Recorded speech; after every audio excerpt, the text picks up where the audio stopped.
بسم اللہ الرحمن الرحیم۔ کیا امیر معاویہ نے سیدہ عائشہ بنت ابی بکر صدیق رضی اللہ تعالی عنہ کے بھائیوں کو شہید کروایا تھا؟ آج کی ویڈیو میں ہم آپ کو تفصیل کے ساتھ مستند احادیث اور تاریخ دانوں کی تحریر کی روشنی میں ان دونوں صحابہ کرام کے دلسوز شہادت اور اس کے پیچھے کار فرما عوامل اور تلخ حقائق کے بارے میں آگاہی دینے کی کوشش کریں گے۔ گورنر شام امیر معاویہ بن ابی سفیان نے اپنی زندگی میں ہی اپنے بیٹے یزید بن معاویہ کی جانشینی کے لیے بیعت لینا شروع کر دی تھی۔ شاہ محدث ہند القدوس البراق اپنی تصنیف عمر الشام میں رقم تراز ہیں کہ طاقت اور پیسے کے زور پر عام مسلمانوں سے یزید بن معاویہ کی بیعت جاری تھی۔ یہ تاریخ اسلام کا وہ نازک دور تھا جب خلافت ملوکیت میں تبدیل ہو رہی تھی اور بہت سے جید اور صاحب فراست اصحاب رسول صلی اللہ علیہ وآلہ وسلم وقتاً فوقتاً اس خلاف شریعت اور خلاف رسول عمل کے خلاف صدائے حق بلند کرتے نظر آتے تھے۔ جن حضرات گرامی نے بھی بیعت یزید کی مخالفت کی تھی، ان کی مخالفت یزید کی شخصیت سے تھی یا نہ تھی، یہ ایک الگ بحث ہے۔ البتہ یہ بات تو روز روشن کی طرح عیاں ہے کہ ان کی مخالفت اس اندیشہ پر تو 100% قائم تھی کہ اگر باپ کے بعد بیٹے کو خلیفہ بنا دیا گیا تو کہیں ایسا نہ ہو کہ آگے چل کر یہ اصول بن جائے اور ہر خلیفہ کے بعد اس کے بیٹے کو ہی خلیفہ بنایا جانے لگے۔ اس مخالفت میں پیش صحابہ کرام رضوان اللہ اجمعین میں عبداللہ بن زبیر، حضرت محمد بن ابو بکر صدیق اور حضرت عبد الرحمن بن ابو بکر صدیق رضی اللہ تعالی عنہ اجمعین شامل ہیں۔ مدینہ منورہ میں مروان کو حاکم اس لیے بنایا گیا تھا کہ وہ یزید بن سفیان کی جانشینی کے لیے راستہ صاف کرے۔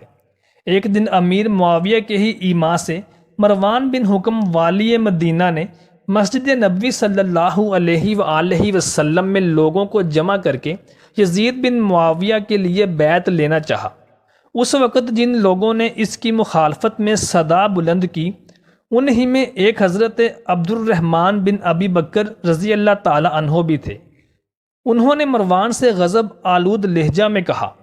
کیا تم لوگ خلافت کو خاندانی بادشاہت بنا دینا چاہتے ہو؟ مروان نے برہم ہو کر کہا، صاحبو یہ وہی ہے جس کی نسبت قرآن مجید میں آیا ہے، یعنی والدین کی اطاعت نہ کرنے پر خدا نے ان کی مذمت کی ہے۔ ام المومنین سیدہ عائشہ صدیقہ رضی اللہ تعالی عنہ، جو کہ ان کی بہن بھی تھی، اپنے حجرہ میں یہ گفتگو سن رہی تھیں۔ وہ غضبناک ہو کر بے اختیار بول اٹھیں، نہیں واللہ نہیں، عبد الرحمن بن ابی بکر کے متعلق یہ نہیں ہے۔ اگر تم چاہو تو میں اس کا نام بھی لے سکتی ہوں جس کی نسبت یہ آیت نازل ہوئی تھی۔ امام ترمذی المستدرک الحاکم۔ امیر معاویہ کو حضرت عبد الرحمن بن ابو بکر رضی اللہ تعالی عنہ کی اس مخالفت کا حال معلوم ہوا تو انہوں نے ان کو خوش کرنے کے لیے ان کے پاس 1,00,000 درہم کے توڑے بیچ دیے، لیکن حضرت عبد الرحمن بن ابی بکر رضی اللہ تعالی عنہ نے غایت بے نیازی کے ساتھ واپس کر دیے اور فرمایا، اللہ کی قسم میں دین کو دنیا کے عوض فروخت نہیں کر سکتا۔ حضرت عبد الرحمن بن ابی بکر رضی اللہ تعالی عنہ اس واقعہ کے بعد مدینہ منورہ کو چھوڑ کر مکہ مکرمہ چلے آئے اور شہر سے تقریباً 10 میل کے فاصلہ پر حبشی نام کے ایک مکان میں اقامت پذیر ہوئے، یہاں تک کہ 53 ہجری میں ایک روز ناگہانی طور پر واصل بحق ہوئے۔ تاریخ الخلفاء میں امام طبری لکھتے ہیں کہ پہلے سے عبد الرحمن بن ابی بکر رضی اللہ تعالی عنہ کو اپنی صحت کے متعلق کسی قسم کی کوئی شکایت نہ تھی۔ وفات کے دن حسب معمول سوئے، مگر ایسی نیند سوئے کہ پھر اٹھ نہ سکے۔ سیدہ عائشہ صدیقہ رضی اللہ تعالی عنہ کے دل میں اس ناگہانی حادثہ کے باعث شبہ ہوا کہ کسی نے زہر وغیرہ دے کر مار ڈالا ہوگا، لیکن کچھ دنوں کے بعد ایک عورت حضرت عائشہ صدیقہ رضی اللہ تعالی عنہ کے گھر آئی۔ بظاہر وہ صحت تندرست اور توانا تھی۔ ایک مرتبہ نماز کے دوران سجدہ کیا اور ایسا سجدہ کیا کہ پھر اس سے سر نہ اٹھایا گیا۔ اس واقعہ کے بعد سیدہ عائشہ صدیقہ کا یہ شک جاتا رہا ام المومنین حضرت عائشہ صدیقہ رضی اللہ تعالی عنہ کو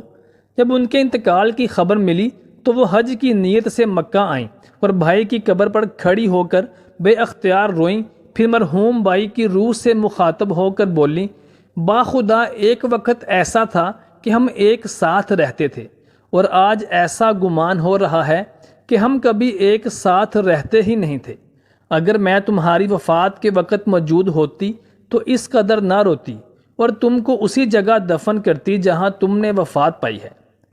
محمد بن ابو بکر رضی اللہ تعالی عنہ بھی سیدنا عائشہ صدیقہ رضی اللہ تعالی عنہ کے بھائی تھے۔ جب حضرت ابو بکر صدیق رضی اللہ تعالی عنہ کی وفات کے بعد ان کی اہلیہ نے مولا کائنات حضرت علی کرم اللہ وجہ الکریم سے نکاح کر لیا تو محمد بن ابی بکر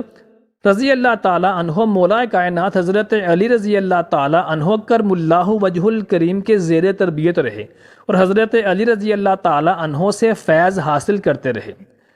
خلیفہ راشد کا منصب سنبھالنے کے بعد حضرت علی رضی اللہ تعالی عنہ نے ان کو مصر کا والی مقرر کر کے مصر روانہ کیا۔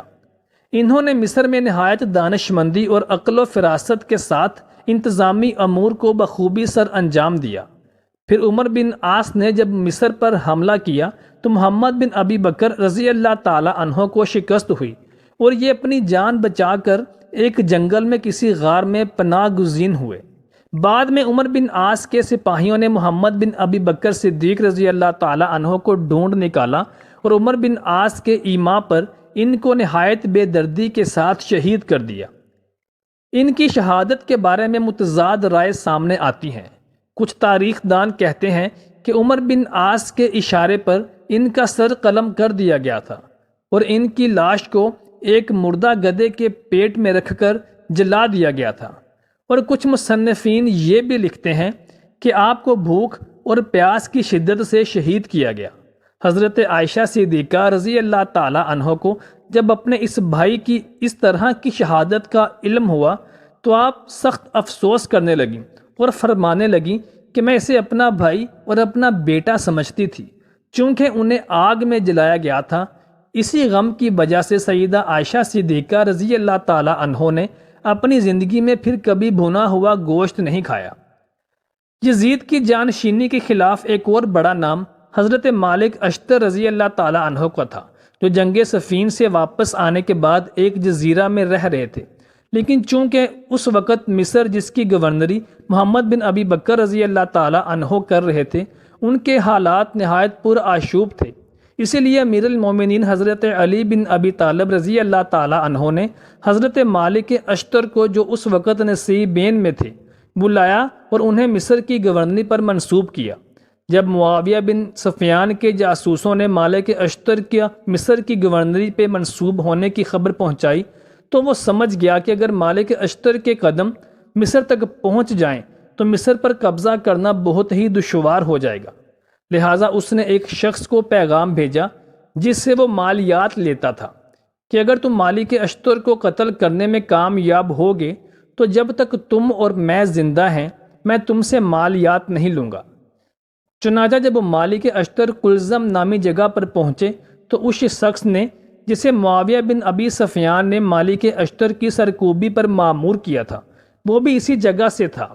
اس نے مالک اشتر کا استقبال کیا اور انہیں قیام کرنے کی دعوت دی اور ان کے لیے بہترین کھانے کا بندوبست کیا۔ جب کھانے سے فارغ ہوا تو حضرت مالک اشتر کے لیے زہر ملا ہوا شربت لایا گیا۔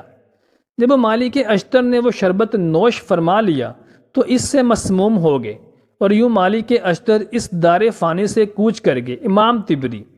امیر المومنین حضرت علی بن ابی طالب رضی اللہ تعالی عنہ مالک اشتر کی اس طرح کی افسردہ موت پر ہمیشہ افسوس فرمایا کرتے تھے۔ ابن جوزی معاویہ بن ابو سفیان جب مالک اشتر کی موت سے آگاہ ہوا